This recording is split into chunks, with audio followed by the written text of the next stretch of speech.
Simulan na natin ang balitaan. Narito ang malalaki at makabuluhang balita ngayong umaga. Hataw Balita ngayon.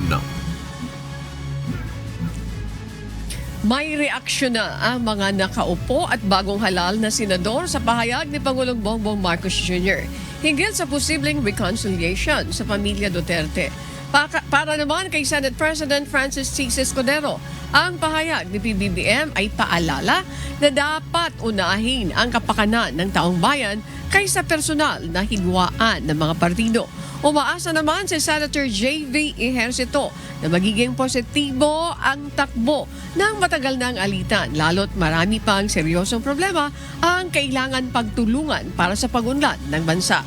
Ayon naman kay Senator Coco Pimentel, tamang asal ito para sa Pangulo bilang ama ng bayan. Kahit hindi magbago ang ugali ng ilan na wala na sa kontrol ng Pangulo. Para naman kay Senator-elect Ping Lacson, ang kabaitan ng Pangulo ay minsan tinitingnan ng iba bilang kahinaan. Kaya niya, kailangan niya ng isang bastonero sa gabinete na kayang pasunurin ang mga opisyal at mambabatas para sa maayos na pamamahala. Samantala, nananatiling may duda si re-elected Senator Bato de la Rosa sa sinseridad ni PBBM kung talagang bukas itong makipag-ayos sa mga Duterte. Wala naman sigurong gustong forever mag-aaway.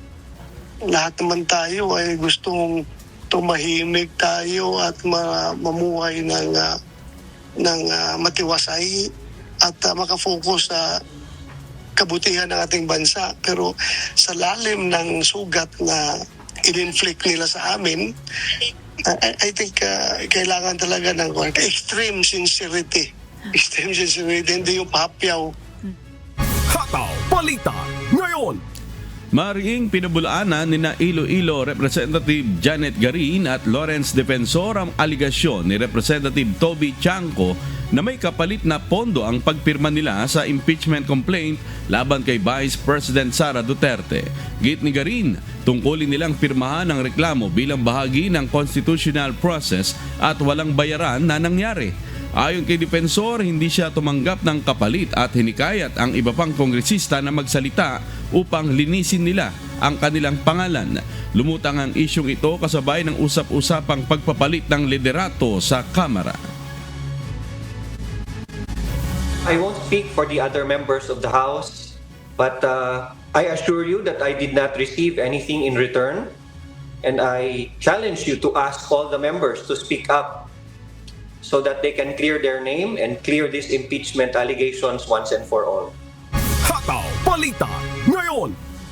Inihahanda na ng Department of Justice ang mga dokumentong kailangan para humiling ng red notice mula naman sa Interpol laban kay dating presidential spokesperson Harry Roque. Si Roque at 49 na iba pa ay may arrest warrant dahil sa kasong qualified human trafficking kaugnay ng Lucky South 99 scam hub.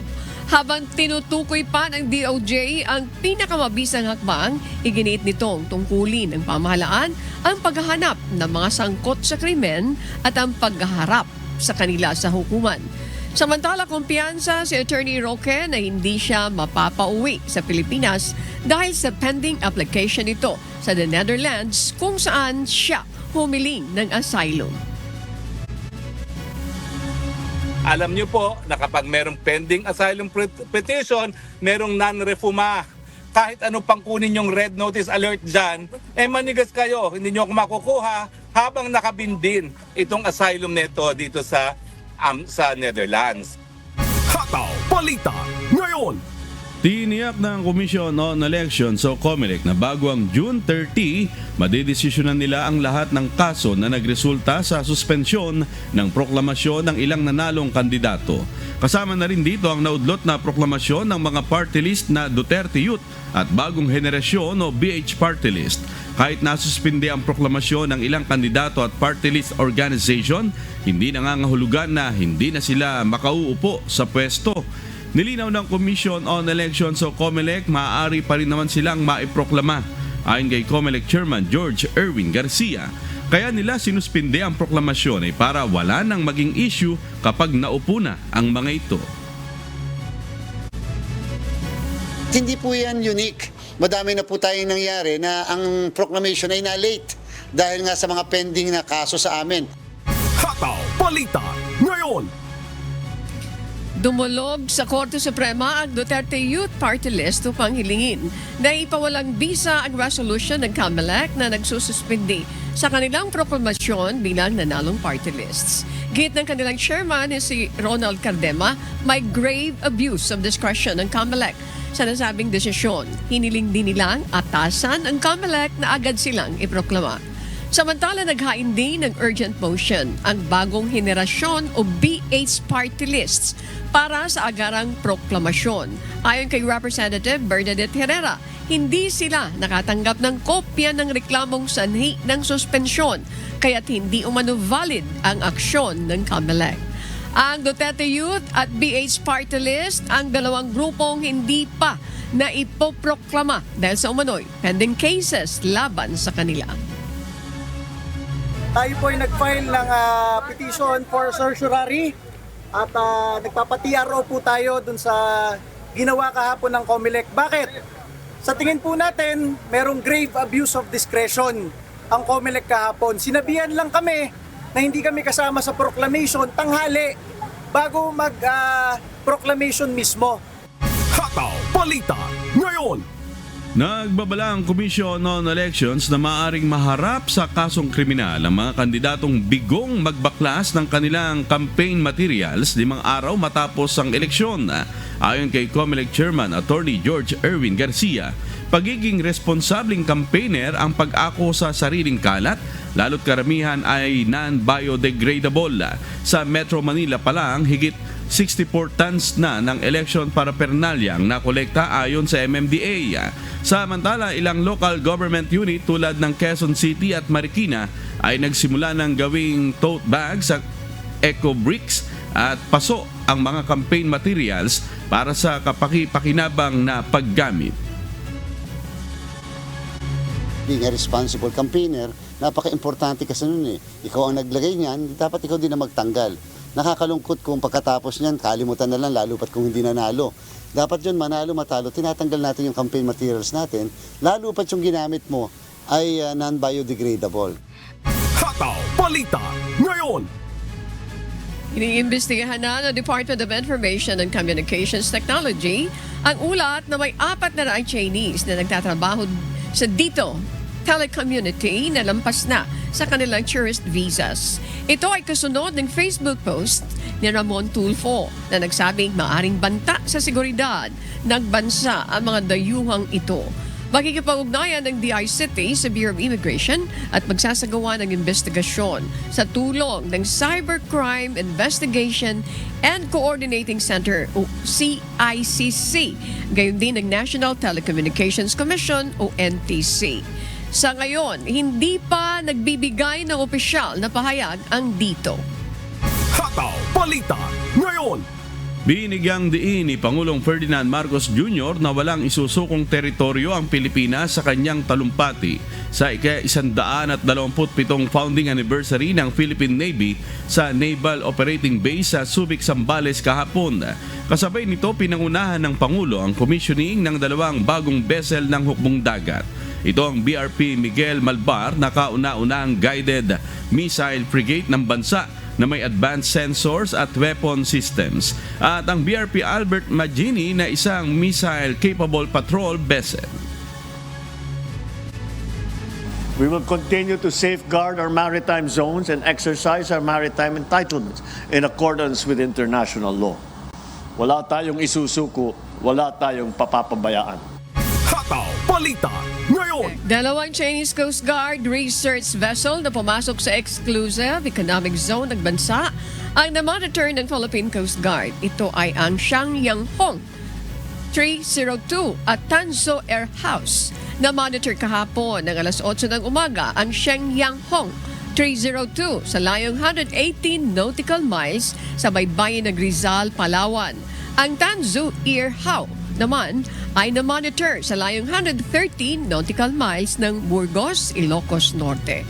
Ayon sa PCG, malinaw na paglabag ito sa karapatan ng bansa dahil wala namang hinihinging permiso mula sa pamahalaan ng Pilipinas ang nasabing mga barko.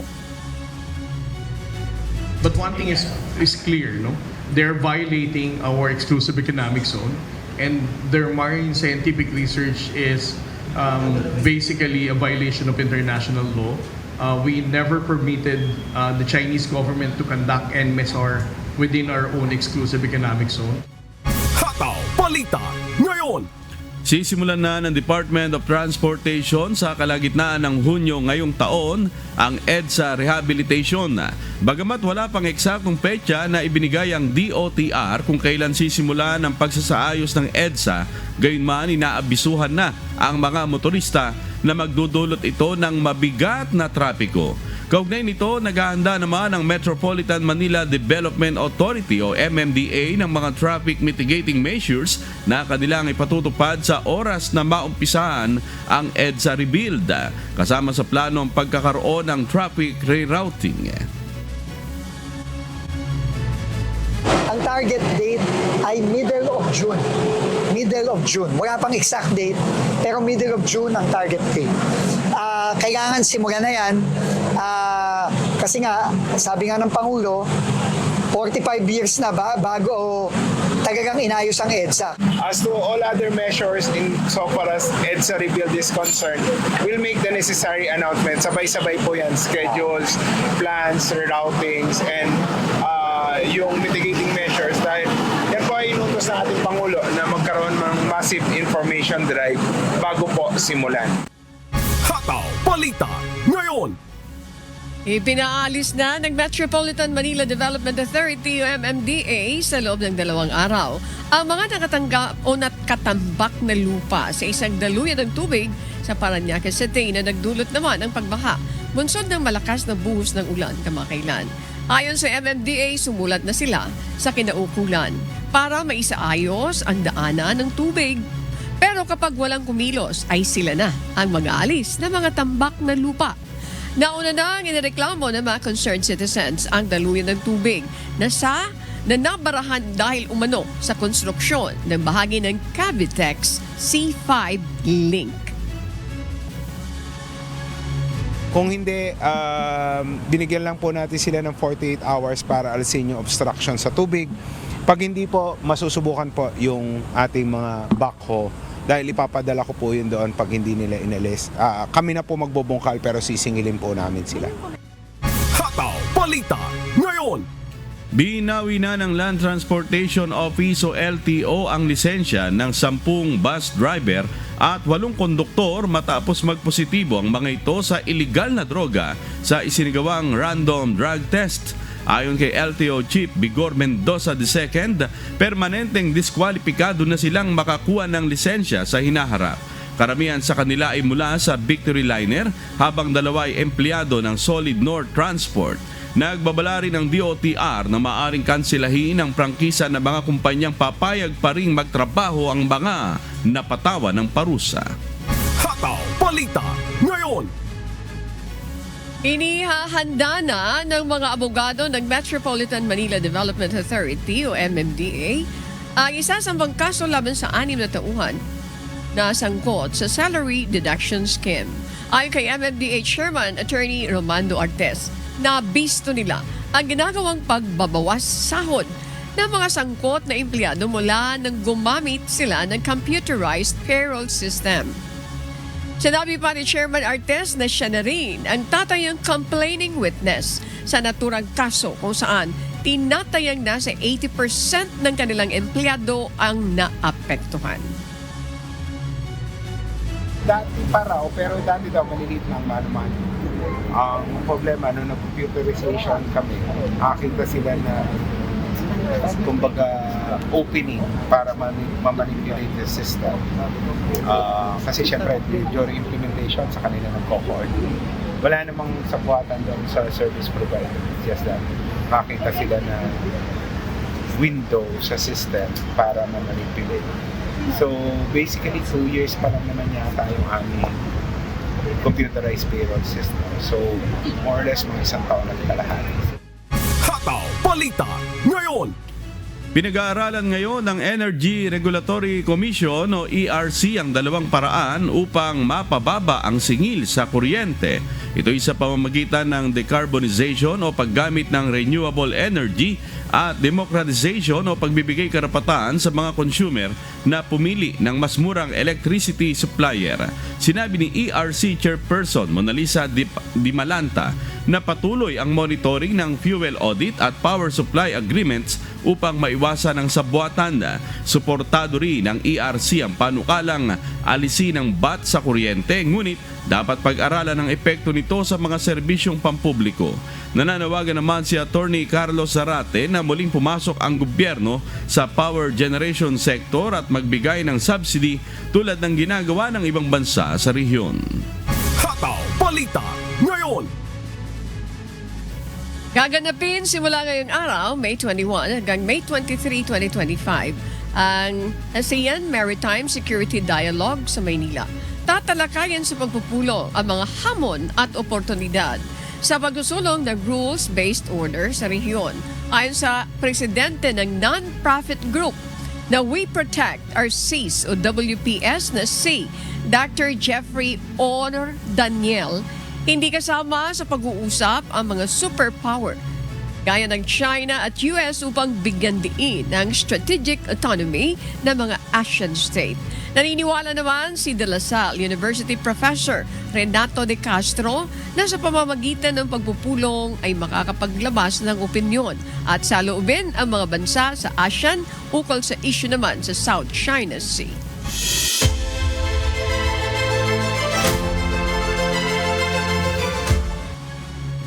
Nagbabala ang Philippine Consulate sa Hong Kong sa mga overseas Filipino workers laban sa mga kahina-hinalang alok na trabaho gaya ng pagiging surrogate mother sa Georgia at pagkikipag-ugnayan sa visa fixer.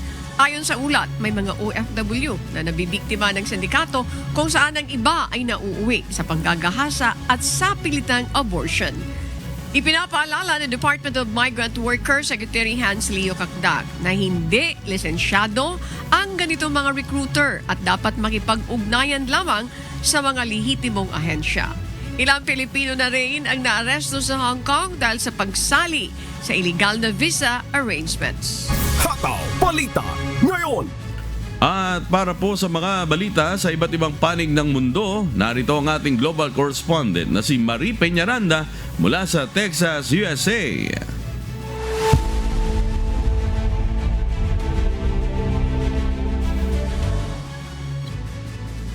Yes, good morning amigo, good morning Annie at sa ating mga kasambahay. Pinayagan ng Korte Suprema ng Amerika ang administrasyon ni President Donald Trump na tapusin ang Temporary Protective Status o TPS para sa humigit kumulang 350,000 Venezuelan na naninirahan naman sa Estados Unidos. Malaki ang epekto nito sa maraming tao na matagal nang naninirahan at nagtatrabaho sa ilalim ng programang ito. Ito ang humahataw na balita ni Noel Poliarco. Hataw Balita Ngayon. Nagpapahintulot ang desisyon ng Korte Suprema ng Estados Unidos sa mga polisiya ng administrasyon ni President Donald Trump na tapusin ang Temporary Protected Status o TPS para sa mga Venezuelan. Sa kasalukuyan, ang programang ito ay nagbibigay ng proteksyon laban sa deportasyon at pahintulot sa pagtatrabaho sa humigit kumulang 350,000 Venezuelan na naninirahan sa Estados Unidos.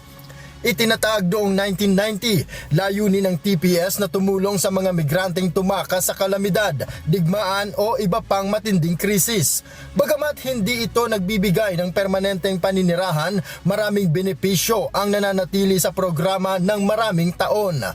Sa ilalim ni Trump, sinimulan ang pagtatapos ng TPS para sa ilang bansa, kabilang ang Venezuela, ngunit ito ay naantala dahil sa mga legal na hamon. Pagpasok ni Pangulong Joe Biden, pinalawig niya ang TPS para sa mga bansa gaya ng Afghanistan, Ukraine at Venezuela. Umabot sa mahigit 600,000 Venezuelan ang naging kwalipikado sa programa sa panahon ng kanyang termino. Kamakailan muling kumilos ang administrasyon ni Trump sa ilalim ni Homeland Security Secretary Kristi Noem na binawi ang extension para sa mga Venezuelan ilang araw matapos siyang manungkulan na maging simula ng legal na labanan. Sa bagong desisyon ng Korte Suprema, pinapayagan na ang administrasyon na ituloy ang pagwawakas ng TPS para sa daan-daang libong Venezuelan na posibleng magbunga ng deportasyon o legal na hamon para sa daan-daang libo. Noel Poliarco, humahataw sa balita ngayon. Hataw Balita Ngayon. Samantala, nagbanta ang mga leader ng Britanya, Canada at France na magpapataw ng sanctions laban sa Israel kung hindi titigil ang kanilang military offensive at aalisin ang mga restriksyon sa Gaza. Ito ang humahataw na balita ni Orlin Quijano live. Hataw Balita Ngayon. Hello Orlin, kumusta na kayo dyan? Ano ba ang mga bagong operasyon na nangyayari ngayon sa Gaza Strip? Marie, nilunsad ng Israel ang bagong operasyon sa Gaza nitong Biyernes at nitong Lunes ipinahayag ni Prime Minister Benjamin Netanyahu ang layunin nilang kontrolin ang buong Gaza Strip. Nagdulot ito ng matinding pangamba sa pandaigdigang komunidad, lalo na't nagbabala ang mga eksperto sa posibilidad ng matinding taggutom sa lugar. Ayon sa pahayag ng pamahalaan ng Britanya, hindi katanggap-tanggap ang pagtanggi ng gobyerno ng Israel sa mahalagang humanitarian aid sa mga sibilyan at maaari itong labagin ang international humanitarian law. Ipinahayag din ng UK ang pagtutol sa anumang pagpapalawak ng mga settlement sa West Bank at sinabing handa silang magsagawa ng karagdagang hakbang, kabilang ang targeted sanctions.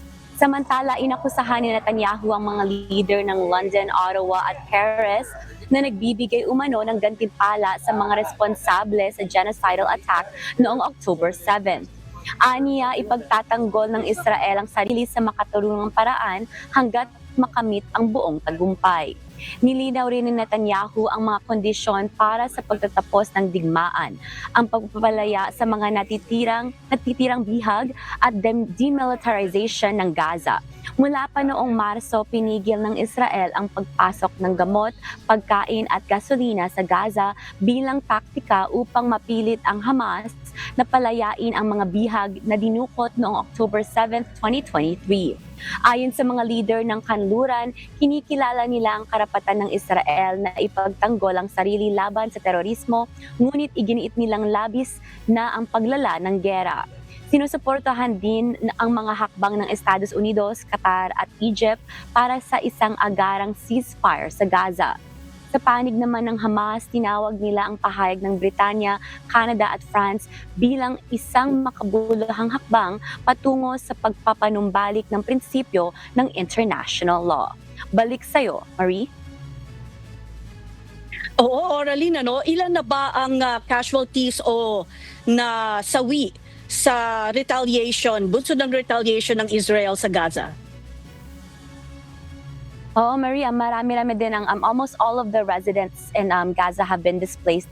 And sa kasalukuyan, according sa Gaza Health Authorities, 53,000 people ang nasawi at many of them have been civilians, Marie. Oo, Oralina, matagal na rin nangyayari ito at malungkot na balita palagi at ang isa siguro magiging masayang balita lang kung ang magiging update natin ay tapos na o nag-end na ang giyera naman between Israel and Gaza. Ingat kayo dyan, Oraline, at salamat, Orlin Quijano, mula naman sa Canada. Hataw Balita Ngayon. Nangako si Australian Foreign Minister Penny Wong na mananatiling tariff-free ang mga produkto mula sa Pacific Island kasabay ng pangakong ipagpapatuloy ang pagtulong sa mga bansa sa Pasipiko.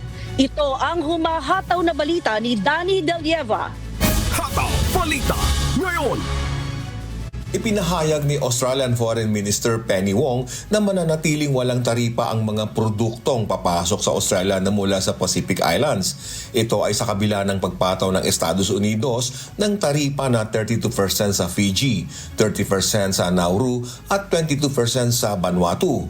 Sa kanyang kauna-unahang talumpati sa ibang bansa matapos muling mahalal ang kanyang partido sa nakaraang federal election ng Australia, nangako si Wong na mananatili ang tariff-free access ng mga bansa sa Pasipiko sa merkado ng Australia. Dagdag pa ni Wong, ipagpapatuloy ng Australia ang pagbibigay ng tulong sa pagpapaunlad ng Pacific Islands sa kabila ng pandaigdigang pagbawa sa mga ayuda para sa mga nasabing bansa. Nangako rin ang Australia ng 2.1 billion Australian dollars o humigit kumulang 1.35 billion US dollars bilang suporta sa mga Pacific Islands. Danny De Lieva, humahataw sa Balita Ngayon. Hataw Balita Ngayon. At yan po ang mga balita mula sa iba't ibang panig ng mundo. Mula po rito sa Austin, Texas, USA, ako si Marie Peñaranda. Magandang araw. Hataw Balita Ngayon. Makakapanayam natin ngayong umaga si Director Donato Sermeno III, Regional Director ng Office of the Civil Defense, Negros Island Region, upang pag-usapan ang mga issue ng resettlement sites para sa ating mga kababayan na apektado po ng pagsabog ng Mount Canlaon. Magandang umaga po sa inyo, Director Semeno. Good morning, Annie and Sir Amigo, at sa mga ating kababayan na nakikinig at nanonood sa inyong programa. Maraming salamat po for joining us this morning. Bago natin pag-usapan yung tungkol doon sa finalization ng resettlement, proposed resettlement para dito sa mga apektado ng Mount Canlaon, can you give us update now kung ano po ang behavior ng Mount Canlaon, Director Sermeno? Nung nakaraang May 13 po, pinatapos lang niya yung election at nagkaroon tayo ng isang minor eruption. Ito po yung nangyari nung around 2:55 ng umaga at ito po yung nagtagal na mga 5 minuto. Sa ngayong yung mga naapektuhan pong mga LGUs ay umabot sa mga 12, kung saan na-experience natin ang ashfall. So ito po so far ang pinakamalawak na naapektuhan ng ashfall na tinatawag. Even sa dito sa Bacolod City kung saan kami ay temporarily nag-ano ng opisina ay inabot po ng ng ashfall. So ngayon patuloy po yung ating pagbabantay ng kalagayan ng bulkan at medyo naging tahimik siya for the past few days kaya pinayagan po uli natin yung mga household heads na bumisita sa kanilang mga ari-arian sa kanilang bahay.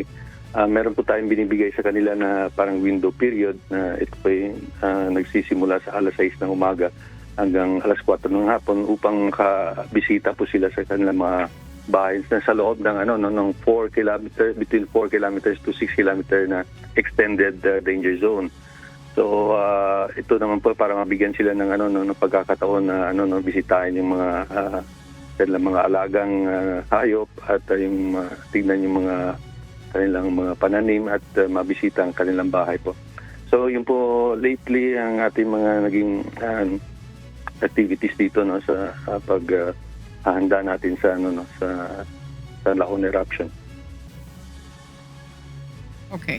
Let's proceed now po dito sa ating pag-uusapan ngayong umaga, Director Sermeno. Ano yung mga pamantayang isinasaalang-alang po na inyong tanggapan sa pagpili ng mga panukalang lugar para doon sa, I think the word here is the permanent relocation site ng mga affected na mga residente sa paligid po ng Mount Canlaon? Okay, Mama, yung first consideration natin sa sa pagpili ng kung sinong ililikas natin sa isang permanent relocation site ay yung nasa loob ng 4 kilometer na permanent danger zone, meron po tayong mga 81 or 81 pamilya na nasa loob ng 4 kilometer permanent danger zone. So sila po yung uunahin nating dapat ilikas, no, kasi dapat po wala nang nakatira doon. Sa Canlaon City, meron po tayong mga 45 pamilya na nasa loob ng 4 kilometer PDZ, at sa La Castellana meron po tayong mga 36 na families na nakatira doon. So ngayon po nasa na sila, no, nandun sila sa may ating mga evacuation centers. So yun po yung isang priority natin na dapat ilikas. And then yung isang consideration natin yung mga considered natin na nakatira doon sa mga geographically isolated and disadvantaged areas kung saan mahirap po abutin ng ng ating mga local government yung pagbibigay ng serbisyo, at sa in times na ng mga emergencies, sila po yung mga matagal or mahirap abutin upang ilikas. So yun po yung mga two na considerations natin sa pagpili ng mga ng dapat ilikas natin sa permanent relocation sites. Okay. Director Sormeno, mayroon na ba tayong identified place kung saan po ilalagay itong proposed resettlement sites permanently na paglalagyan dito sa mga affected na mga kababayan natin? And paano makakasiguro o masisiguro ng pamahalaan na ligtas, maayos, at magiging sapat yung pasilidad na pinopropose po ninyo para dito sa mga pamilyang apektado po? Okay, so ma'am, nagkaroon po tayo nagbumuhat po tayo ng isang technical working group, no, kung saan ito'y binubuo ng dito sa regional level po, no, binubuo po ito ng MGB, no, ng PVOLS, DNR, no, even yung PAMB, no, kasi protected area yung Mount Canlaon, and then yung DPWH, DILG, tsaka DSUD, no, kung saan kami po ay naglibot, no, sa mga suggested areas ng mga LGUs, kasi importante po na in consultation tayo sa sa mga local government units, no, kung saan binisita namin ito at nagkaroon kami ng initial na findings, and at itong mga identified sites na ito ay pinasa po natin sa sa central office upang ang mga concerned na agencies ay magkaroon ng parang final analysis nila or recommendations sa mga suggested sites. Sa Canlaon City, meron po silang na-identify na area, subalit kailangan po natin ng isa pang pasada or review ng nagagawin ng PVOLS. Sa La Castellana po, meron pong dalawang identified areas, yung Talaptap at yung Lalagsan, kung saan medyo suitable siya or favorable siya maging site for relocation and for permanent evacuation site. Hindi lang po for relocation ang site ang hinahanap natin, pati po yung permanent evacuation site, no, kasi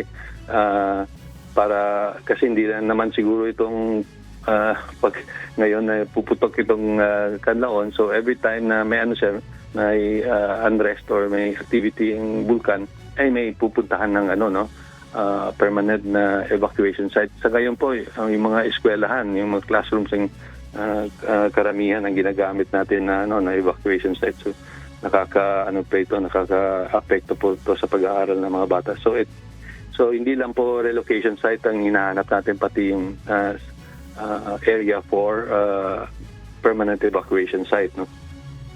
So yun nga po yung mga so sa La Carlota, isa pong ito pong area na to ay medyo kailangan pa natin magpumili pa uli ng ng mga sites na kasi yung initial na tatlong na binigay nila ay medyo tatamaan po ng pyroclastic density current, no, magiging apektado siya, so hindi favorable ang doon yung recommendation ng PVOLS. So patuloy pa ang ugnayan natin sa local government ng La Carlota upang pumili po uli. Isang challenge lang po dito kasi po alam niyo naman dito sa Negros yung karamihan ng lupa ay mga plantation ng tubo. So ang limitado po yung yung mga areas na kung saan pwedeng yung mga may-ari ng mga lupa ay parang hindi sila pa willing na magbenta ng ng kanilang area for that purpose for relocation. And then sa Bago City naman Director, po. yes. Yes, ma'am. Yes. So you mentioned about the La Castellana, number 2 is the La Carlota and the Bago or San Carlos City. So ito yung mga identified areas na ipinopropose nyo o final na po ito, Director Sermeno. Now, if this is final already for their permanent resettlement and then possible evacuation, may we know from you po, kung tukoy din, dito sa mga binanggit nyo, mayroon kayong working technical group na nag-aral nito, kasama yung iba't ibang ahensya ng ating pamahalaan. May we know from you, kung dito sa pag-aaral nyo and then the recommendation, identified din po ba dito where to get the funding para ma-establish agad ito, ma-implement agad ito po? Direct. Mamani, meron po tayong isang ang ating presidente po ay nag-issue ng isang administrative order number 32 kung saan siya nagtatag siya ng National Task Force Canlaon. Ito po ay binubuo ng mga iba't ibang ahensya na pinamumunuan ng Department of National Defense. So yung recommendations natin po ay patuloy po ang pag-uusap natin. Ang isa po sa mga tasks ng National Task Force ay magkaroon ng isang tinatawag natin na Canlaon Recovery and Development Plan. So doon po siguro ang pag nabuo na ito, doon po mga makikita natin kung saan manggagaling ang pondo ng sa pagpapatupad ng mga ng plano natin for relocation and permanent evacuation site.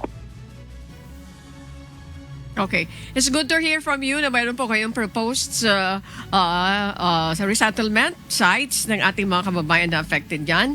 And at this point po, Director, ano yung gusto nyong ipanawagan muli sa ating mga kababayan na narito naman sa Maynila na nag-aalala doon sa kanilang mga kamag-anak? At ganoon din yung mga kababayan natin dyan na medyo parang may acceptance na sila doon sa volcanic risks. What do you want to remind them? Go ahead po, Director Sermeno. Thank you. So, thank you very much, Annie. So, ang panawagan lang po namin sa especially dito sa mga sa mga ating mga IDPs, yung mga na-displaced, yung patuloy po na pakipag-ugnayan sa ating mga local officials, sa ngayon po ang isa sa mga activities ng ating opisina ay ang in cooperation with the LGUs ay ang pagbuo ng isang comprehensive na evacuation plan. So, hinihingi po natin ng ang kooperasyon ng bawat isa. And then ang tayo po sa ang sa OCD ay patuloy din na nakikipag-ugnayan sa local government offices sa province upang ang sitwasyon sa ating evacuation centers ay mas mapabuti at matugunan ang lahat ng pangangailangan. So yung mga kamag-anak po ng ating mga mga affected na IDPs ay huwag po kayong masyado mag-alala, and yung mga dapat ilikas na from 6-kilometer danger zone ay nailabas na po natin. So every time na kung minor eruption na naman at manatili tayo sa alert level 3 ay nakakasiguro po tayo na ligtas po yung ating mga kamag-anak at mga kababayan. Okay. Director Donato Sermeno III, Regional Director, Office of the Civil Defense ng Negros Island. Maraming salamat. Thank you very much for finding time with us, sir. Thank you very much, Annie and Amico.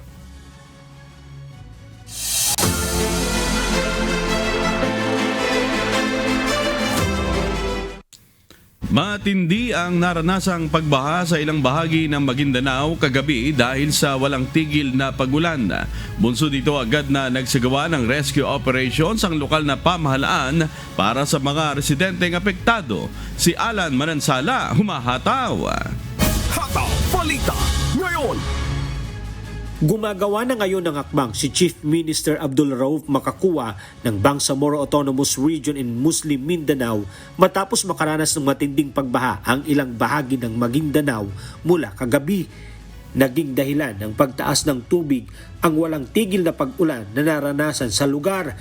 Kabilang sa mga nakaranas ng hanggang bewang na tubig baha ay ang Dato Angal Midtimbang at Dato Undin Sinsuwat. Kagabi ay nagsagawa na rin ng rescue operation para sa mga residenteng apektado. Sa isang Facebook account na si Howling, makikita ang malakas na agos ng tubig sa Barangay Brar Dato Angal. Makikita rin dito ang halos umabot na sa bubong isang bahay ang tubig baha, habang ang ilang residente ay nakakumpol sa isang lugar. Ayon kay Chief Minister Makakua, nakadeploy na ang mga rescue teams sa pakikipag-ugnayan sa mga MDRRMOs. Naka-standby na rin ang BARMM Red Eye, Bureau of Fire Protection, Special Rescue Force at military contacts para tumulong sa operasyon. Nakatakda na rin na mamigay ng relief packs sa mga apektadong pamilya. Alan Manansala, humahataw sa balita ngayon. Hataw Balita ngayon. Sinimula na ang Tarabasa Tutoring Program na ang Department of Social Welfare and Development o DSWD Field Office sa 3 lalawigan sa Bicol Region. Layo nitong maturuan at maihanda ang mga mag-aaral na hirap mamasa sa rehiyon. Si Jerry Galicia, humahataw. Hataw Balita ngayon.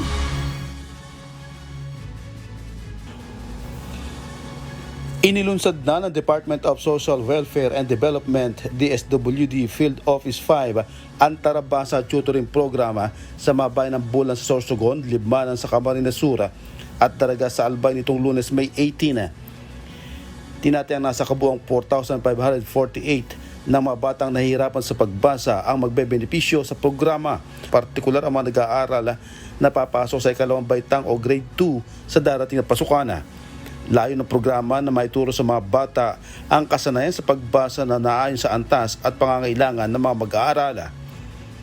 Kabilang sa mga kalahok sa Tarabasa Tutoring Programa at nanay-tatay session ang 400 tutors, 200 youth development workers YDW, 1,000 learners at 1,948 na magulang.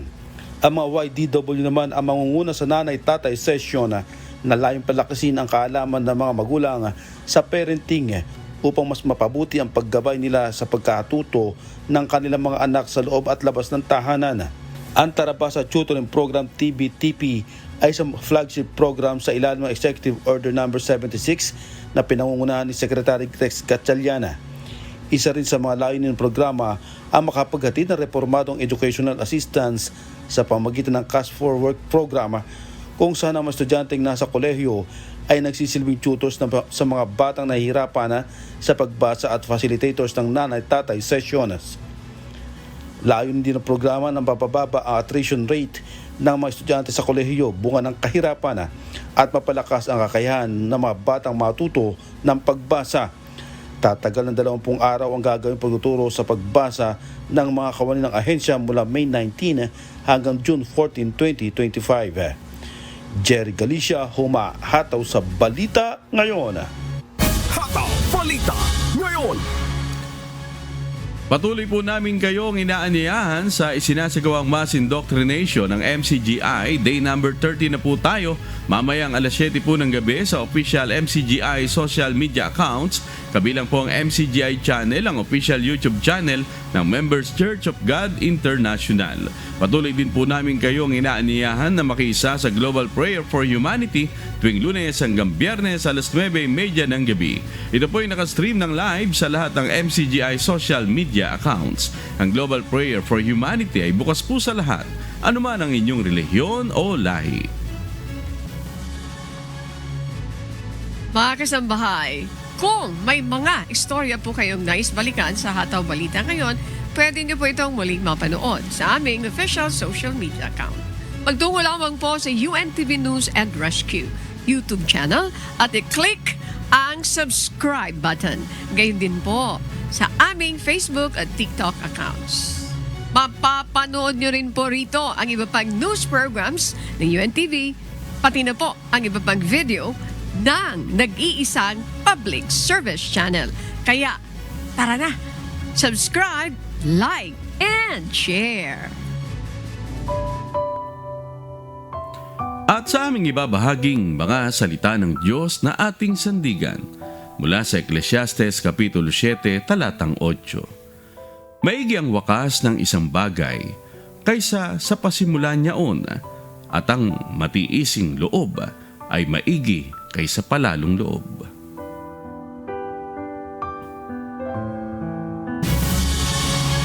At happy Sabbath kay Brad Hiner Aliparo at Brad Roel Perez. At yan po mga umahataw na balita ngayong umaga ng Miyerkules, ika-21 sa buwan ng Mayo 2025. Ako po ang inyong amigo, Sherwin Kulubong. Wala na daw bate, sabi ni Adet. Yan na, Anna and Miss Grace Casin. Wala na. Sabi ni Josa, Alex, wala na. Bernie, wala na. Ngalan po ng lahat ng bumubuo ng UNTV News and Rescue, UNTV Radio La Verdad 1350 at ang ating mga correspondent mula sa Pilipinas.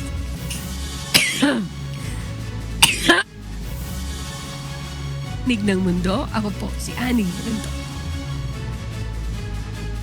At dito po sa UNTV at UNTV Radio La Verdad 1350, Diyos ang aming sandigan, serbisyo publiko ang aming pinahahalagahan. Susunod na po ang Good Morning Kuya. Salamat po sa Diyos at magandang umaga.